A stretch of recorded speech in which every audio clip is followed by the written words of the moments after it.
और दोस्तों, अगर पैसा नहीं है तो आप उसका सम्मान नहीं करेंगे, पैसा है तो बहुत सम्मान करेंगे।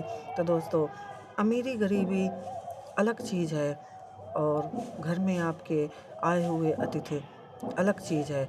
अगर अमीरी-गरीबी के हिसाब से आप अपने अतिथियों का स्वागत करेंगे तो दोस्तों ये गलत है। अगर कोई व्यक्ति गरीब है तो इसका मतलब ये नहीं है कि वो सम्मान के योग्य नहीं है। और अगर कोई बहुत पैसे वाला है और वो आपकी नज़र में बहुत सम्मान के योग्य है, जबकि उसके अंदर कोई ख़ास बात नहीं है, बस सिर्फ़ सबसे बड़ी बात यही है कि वो पैसे वाला है। तो दोस्तों, इस तरह की सोच रखने वाले बेहद खराब लोग होते हैं। मेरी नज़र में ऐसे लोग अच्छे नहीं हैं। अब दोस्तों, ऐसा नहीं है कि वो सिर्फ़ ये बात केवल मेरे ही साथ हो रही थी। दोस्तों, 2-4 लोग और भी कम पैसे वाले थे, उनके साथ भी ऐसा ही वो लोग कर रहे थे व्यवहार। वही मैं आपको बता रही हूँ। और दोस्तों, जब बात शादी वाले दिन की आई, दोस्तों, जिस दिन शादी थी लड़की की, दोस्तों, अब मैं उस दिन की बात बता रही हूँ कि लड़की तो पार्लर से तैयार होकर आई और वो अपना सब कार्यक्रम चालू हो गए। और जो वो मियाँ बीवी थे, मैं उनकी बात अब कर रही हूँ। दोस्तों, इस तरह का तो मुझे समझ में नहीं आता सिस्टम। अब ये तो ठीक है, अपनी-अपनी इच्छा है। दोस्तों, जब हमने कोई फंक्शन कर रखा है, आप तो लड़की की शादी कर रहे थे, मैं छोटे-छोटे फंक्शन की बात कर रही हूँ, जहाँ पर हम मेज़बानी करते हैं।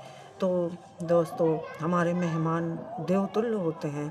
अगर हमने जिसको बुलाया है, वो हमारे यहाँ आ रहे हैं, तो दोस्तों हमारा क्या फ़र्ज़ बनता है?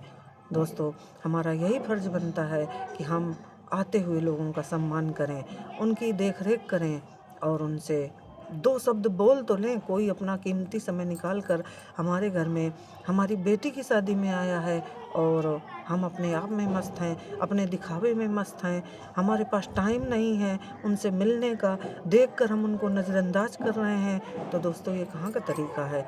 ये संस्कार नहीं है, ये भद्रता है। इसको अभद्र बोलेंगे, ये अभद्र व्यवहार है।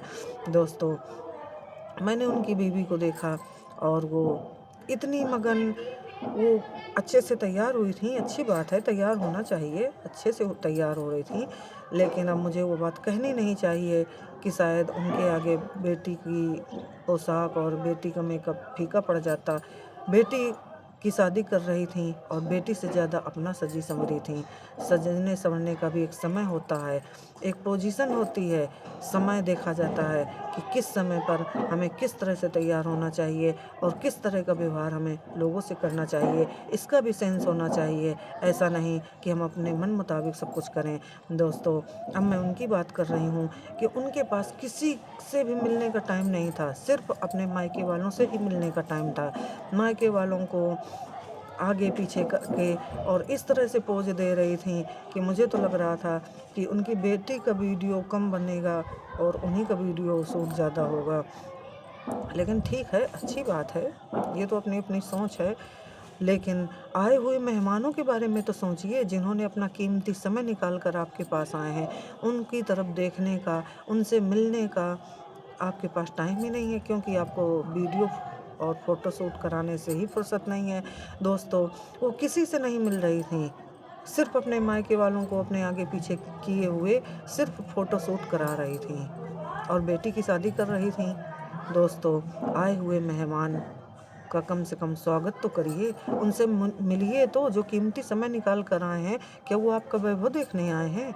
नहीं दोस्तों, आप जैसा वैभव दिखा रही हैं, ऐसे वैभव लोगों ने बहुत देखे होते हैं। तो दोस्तों, इस तरह की नादानी करना बेहद गलत है। और दोस्तों, जो उनके हस्बैंड थे, वो अपने लेवल या अपने से ऊपर के लेवल के लोगों से मिल रहे थे, जो मैंने वहाँ देखा। अब ऐसा नहीं है कि मुझे क्या दिखाई नहीं पड़ता, सुनाई नहीं पड़ता दोस्तों, सबको दिखाई पड़ता है, सबको सुनाई पड़ता है। मैं कहती किसी से कुछ नहीं, मैं कमियाँ नहीं निकाल रही, लेकिन जब आपने मेरी स्थिति की कमी निकाली, इसलिए मैं आज ये बात कह रही हूँ। मुझे मतलब नहीं, मैंने आज तक किसी से ये बात नहीं कही कि आपने किस तरह का व्यवहार किससे किया। ये आपकी सोच पर निर्भर करता है, आपको किस तरह से लोगों से व्यवहार चलाना है वो आपके ऊपर निर्भर है।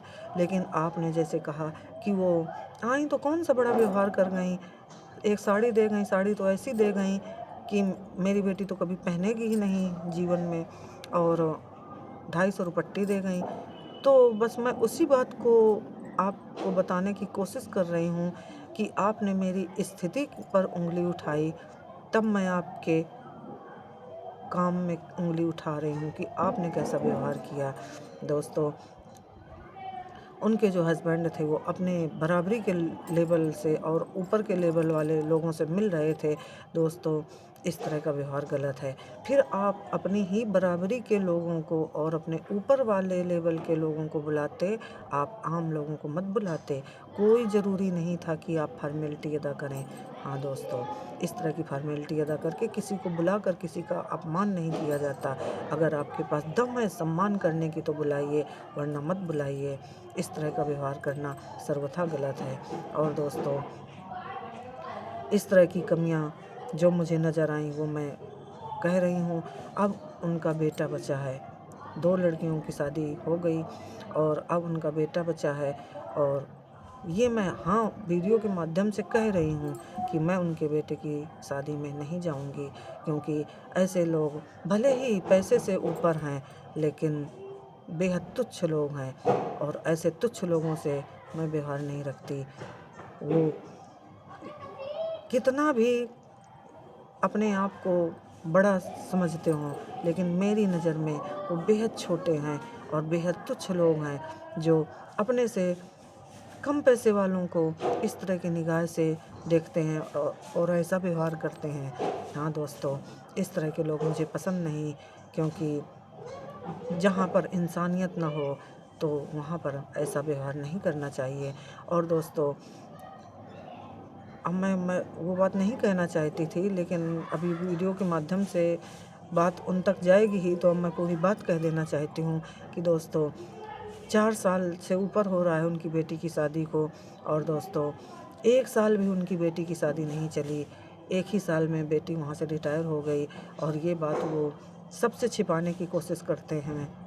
और जबकि मैंने बताया ना कि मुझे पता चल जाता है, मुझे तभी पता चल गया था जब उनकी बेटी का संबंध खराब हुआ था।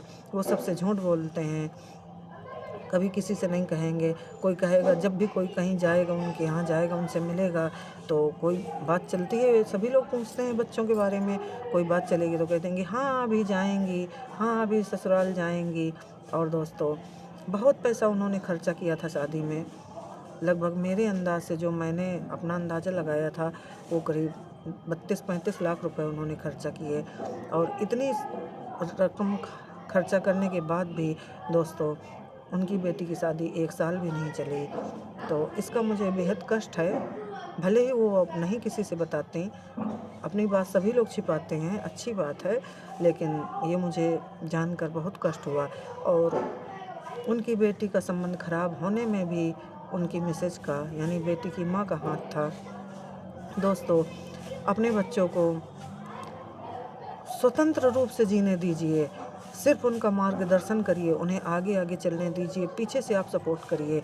ये नहीं कि आपके ही फैसले को हर बार बच्चा माने।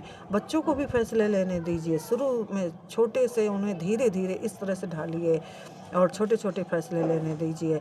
अगर आप उंगली पकड़ाकर बड़े तक बच्चों को चलाओगे तो वो कभी अपने आप चलना नहीं सीखेंगे। वो जब भी चलेंगे तो आपकी उंगली पकड़ेंगे। तो दोस्तों, उन्होंने बेटी की परवरिश की, अच्छा है, मैं उनकी परवरिश पर उंगली नहीं उठाती, लेकिन जहाँ तक मैंने आने जाने में उनके यहाँ देखा है तो दोस्तों, उनकी माँ का हस्तक्षेप बेटियों में ज़्यादा रहा है। कुछ फैसले बेटियों को भी लेने दीजिए। ऐसा नहीं है कि सारी चीज़ें आप बेटियों पर थोप दें, उन्हें सेल्फ डिपेंड ना होने दें। तो दोस्तों, ससुराल में बेटी कोई बात बता रही है माँ को, और आपने कहा कि नहीं, सास ने ऐसा कहा है, अब तुम ऐसा कहना, नंद ने ऐसा कहा है, अब तुम ऐसा कहना, अब तुम ऐसा करना। तो दोस्तों, ये अधिकांशतः है कि जो बेटियां ससुराल में जाकर माँ के कहने के अनुसार चलती हैं, उन बेटियों का घर नहीं बसता, उनका घर उजड़ जाता है। हाँ दोस्तों, ये सत्य है, और इस तरह का मैंने बहुत जगह देखा है। दोस्तों, सभी लोग मुझे भी समझते हैं। अब ये यहाँ बात आ गई तो मैं बताती हूँ। दोस्तों, लोग मुझे भी समझते हैं कि ये भी अपने मायके वालों के कहने से चलती है। नहीं दोस्तों, मैं किसी के कहने से नहीं चलती। ना मैं पहले भी चलती थी, ना मैं आज चलती हूँ और ना संभावना है कि मैं आगे चलूँगी। दोस्तों, मैं किसी के कहने पर नहीं चलती। मैं वही काम करती हूँ जो मेरा दिमाग कहता है। हाँ दोस्तों, कोई भी काम करने के पहले मैं सोचती हूँ और उसके बाद काम करती हूँ और मैं अपने ही दिमाग से चलती हूँ, मैं किसी के दिमाग से नहीं चलती। तो दोस्तों, अपने बच्चों को स्वयं फैसले लेने दीजिए। ऐसा नहीं है कि बच्चे आपकी उँगली पकड़कर ही बड़े तक चलें तो उन्हें चलना नहीं आएगा। वो हमेशा आपकी उँगली पकड़ कर ही चलेंगे। दोस्तों, उनकी बेटी का संबंध खराब हुआ, मुझे बहुत कष्ट है इस बात का, लेकिन वो मुझसे सभी से छिपा रहे हैं, सारे रिश्तेदारों से छिपा रहे हैं।